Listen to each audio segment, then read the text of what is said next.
makhelwane, rise up and walk. No, you can do person makhelwane, rise up and walk. Alibongi kama lengosi. That's what I'm bazalwane. I will try you to this container. Amen. Sohlangana namhlanje ngekonzo emphasize umthandazo. Alibongi kama lengosi. So the main emphasis is prayer. Alibongi kama lengosi. But we cannot talk about prayer without talking about the Holy Spirit. Awukona abe naye bazalwane. Jesus balunani emandleni. Alibongi kama lengosi. So as far as my father ukhuluma ngomthandazo singakhuluma ngomoya ingcwele. Alibonge igama lenkosi. iBhayibheli yasiveza ukuthi in this chapter lasifunda khona it was an era noma kuyisikhathi salabo abakhethwe uJesu ababizwa ukuthi abapostoli kanye nemali. Alibonge igama lenkosi. And lasifunda khona iBhayibheli yasiveza ukuthi it was a time bakuyisikhathi la khona beqeda khona ukuba ne-encounter nomoya ingcwele. Ngisekhona bazalwane. They just had an encounter with the Holy Spirit. Baqeda ukuhlangana nomoya ingcwele. But we will reverse a little bit ukuthi uJesu Kristu iBhayibheli yasiveza ukuthi for more than 30 years, for more than 20 years to be precise, uJesu ngaphezu kwe-20 ubekade enga-operate ku-ministry yakhe. Nisekhona bazalwane. For more than 20 years uJesu is healing. Usebenza ngezumbazi u-attenda ama-classes njengabantu bonke.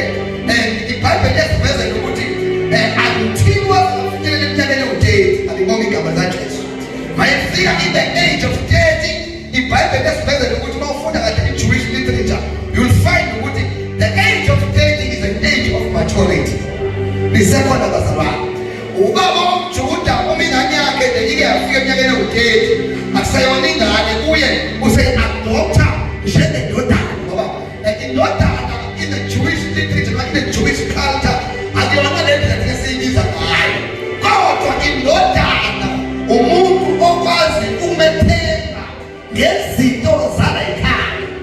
Awuzala ukhona abe nendlela ukwazi ukumnikeza izinto zala ekhaya umethembe ngazo, hayi ngoba nakele isibongo sala ekhaya, kodwa ngoba esefike kwi-age of maturity. Nisekhona ehlala kuJesu Kristu. And then wasevela izwi livela ezulwini lithi Lord, ikhomba uJesu lithi Lord, this is my beloved son. Nisekhona bazalwane, in whom I am well pleased. Oh, hallelujah. That was the age of 30. uNkulunkulu ezokhonfema uku-adopta kwakhe uJesu as the Son of God. Hallelujah. So iBhayibheli lithi umenqele uJesu ukuthi athole i-validation ne-confirmation kuNkulunkulu Baba. Alisho ukuthi wayekoshumayela, kodwa umoya ongcwele wamthatha after i-baptism wangamusa esinagogeni, wangamusa ethempelini, kodwa wamholela ehlane. Incwadi ithi wamholela ehlane ukuze azolikwa uSathane. Awukhona abenayini. Uyabona ke ajwayele ukuthi uma kuvela iphimbo likaNkulunkulu ngala bese just after the voice of God bese ulandela i-temptation.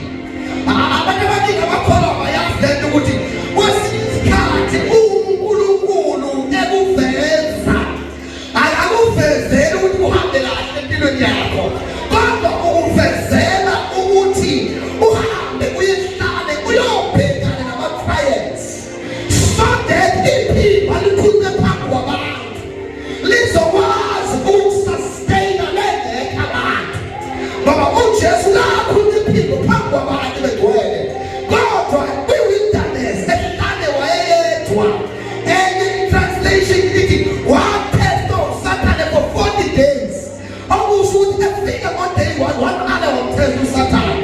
Lithi-ke iBhayibheli wayesekhotha izwi wathi it is written ukuthi umuntu angephile ngesimo kuphela, kodwa namazwi aphuma kuNkulunkulu awunikhona. Kodwa bazalwane, ekhotha incwadi ngoba esikhathini sokulingwa, esikhathini se-adoption,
uJesu vile ezwini. Oh hallelujah. Wathi kulotshiwe and then the last time waseluka ke.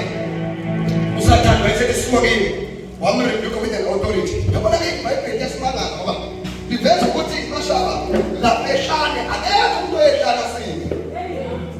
In the Old Testament sithola uCain ehlane ekulelo mfowa. Wonke amakhono ayaphela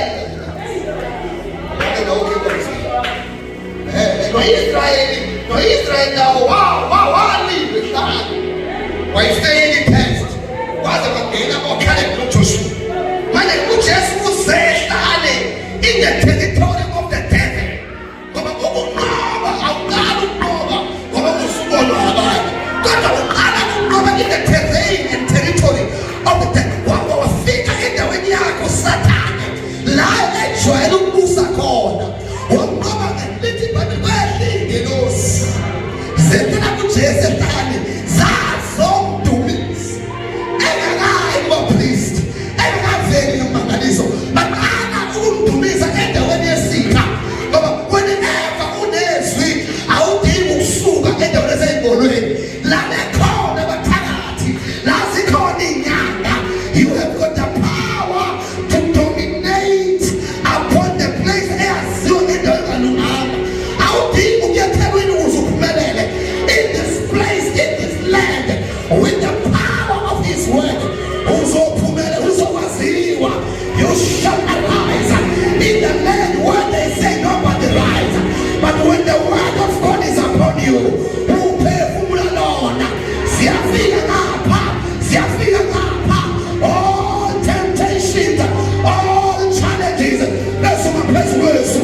Uthi mkhulu ngakini. Unalose akusho wena, kusho izwi. Uthi uNkulunkulu ngakini. Ubani awudanela nami. Usho ewudwebile umendo. Usho zikhona izimo. Uthi mkhulu ngakuwe. Usho ngezwi. Usho ngezwi. Manje ke uJesu was laying a pattern in the foundation. Lokuthi bayisehambile ibandla vele liphile kanje. So wayesehamba esinagogeni ke namathempeli eshumayela wenza umameza wokuqala amahlaba washintsha amanzi wawenza iwayini because he was representing the New Testament. Ukuthi it's not the same as the Old Testament. Amanzi aphenduka igazi ngoba waJesu aphenduka iwayini.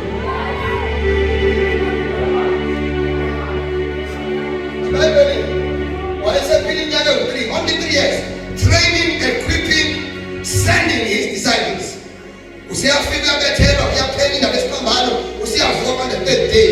And then when he appears before them. Uhlala nabe entabeni eGalile. Uyabafundisa. Abafundisa akhulume nabo, proving himself because okufanele ukuthi mayesevukela siprove kubo. Lithi ke iBhayibheli elifunda phakathi kwami, wafika isikhathi lapho ke sengiyahamba. But when the promise 1 verse 8 is there, uthi ke umoya uthi umoya uzodlula phezulu kwethu.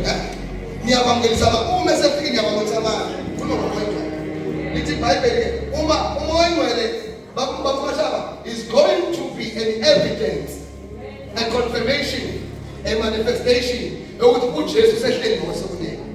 Leli gama lithi uhlala ngosebunene alisho ukudala on the right, but lisho ukwethenjwa uNkulunkulu ngezinto zombuso. Hallelujah. Yini nibukele sibhalabhakeni. The same way he ascended is the same way he will come. And then they went to Jerusalem in the upper room. Isakhona bazalwane.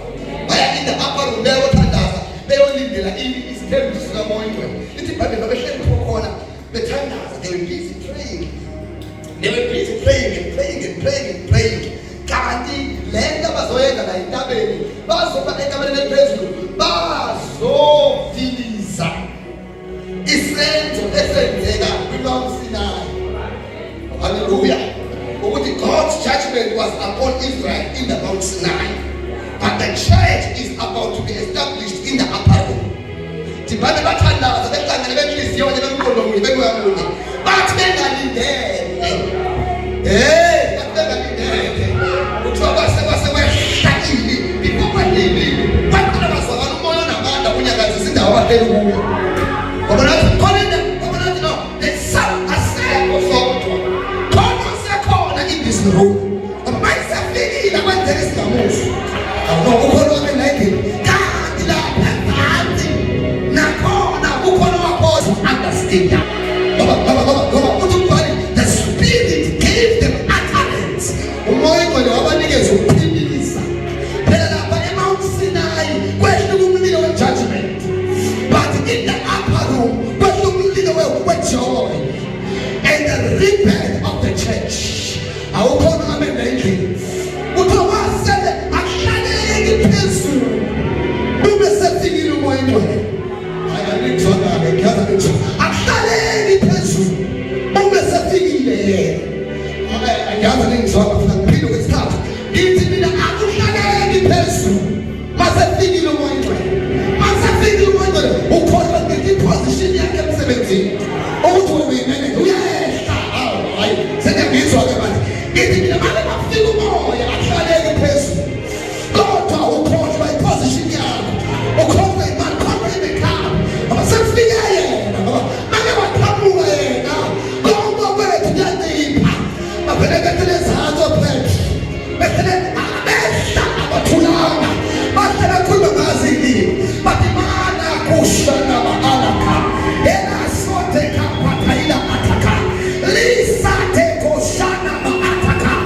Wabangala abajuthe ezantsi. Abadakwe iwayini. Bathi laba abafundile. Kodwa bakhuluma ngey'limi zethu. Thina singcono kunabo. Badakiwe yini? Wasukuma umphethe. Wathi cha abadakiwe. Kodwa lokhu kukuphonseka kombhalo. Okwashiwo uJoel. Ukuthi in the last days I shall pour out my spirit upon all flesh. Abasha benu bayabona imibono kaprofethe. Abadala baphupho nisekhona abazalwane. Bavele badonsela umbhalo. Uthobhani phakathi amadoda angaphezu kwa-3,000 ahlatshwa yizwi. Lapha ku-Exodus kwafa 3,000.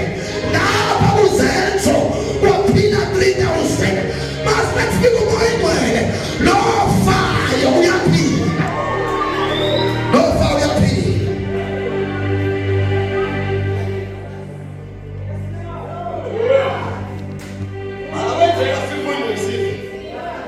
Tena kabi umoya ngcwele.